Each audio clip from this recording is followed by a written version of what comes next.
Hi, everybody. It's Jeff Wilson back again for part five. So this is the last part, but it is the beginning of your character's adventures. This is the end. The door is closing on our lessons here on how to get there, but it'll be the beginning. Let's hope of your character's great adventures to come. So this is their planning their first mission, their first adventure here, and it's always exciting. Some questions to ask yourself is why are they here? What brought them here? Yeah, it's the same thing as we've been asking all the way along. Who, what, where, when, and why, and how. There's always those questions we have to ask ourselves. Why are they here? What is their mission? And what is the conflict that is setting up our story? And the good thing about story is that I don't know if it's a good thing, but it is the consistent thing about story is there needs to be a conflict, a point in which there's a struggle. That if you show the struggle, then that's telling the story. So we have a scene here where we've got a couple of characters. Here I'm going to create a female character on the one side here. So I'm going to just change my tool to the darker tool. She's like a bird-like character here. Other superpowers could be very cunning, very, very quick moving. Obviously not as physically powerful as her foe here as well. We'll give her some very powerful legs, some strength there as well, and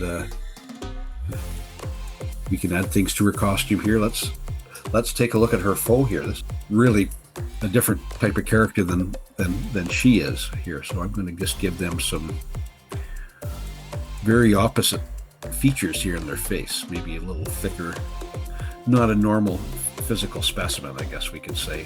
Very atypical of most other people. Give them kind of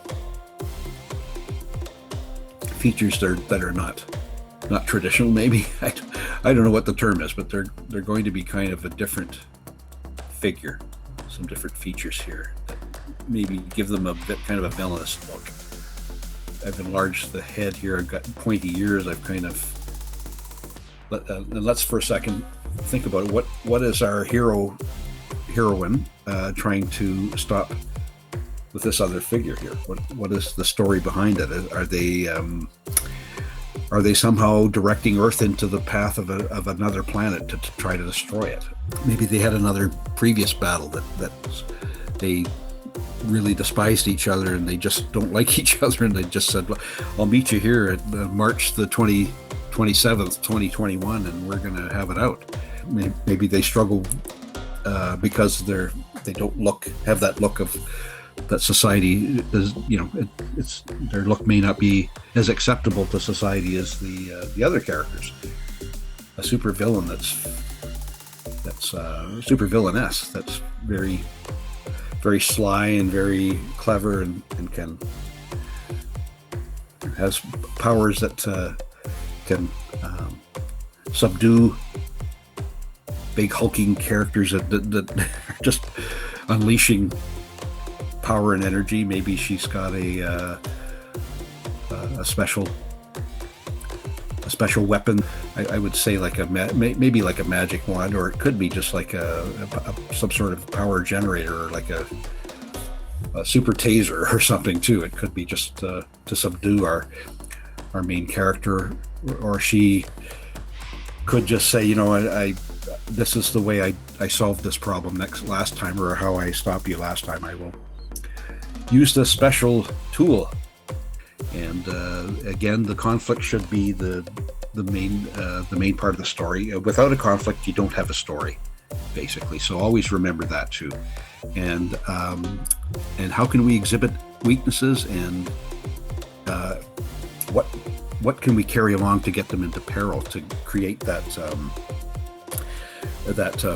focal situation? And once you've got a nice story written and scribble down in point form, create the dialogue, create the plot line, And once you get that first few pages going, you won't want to stop. You'll want to keep going till you've got a full story. And I think the typical Marvel story is about 18 pages for a full comic book.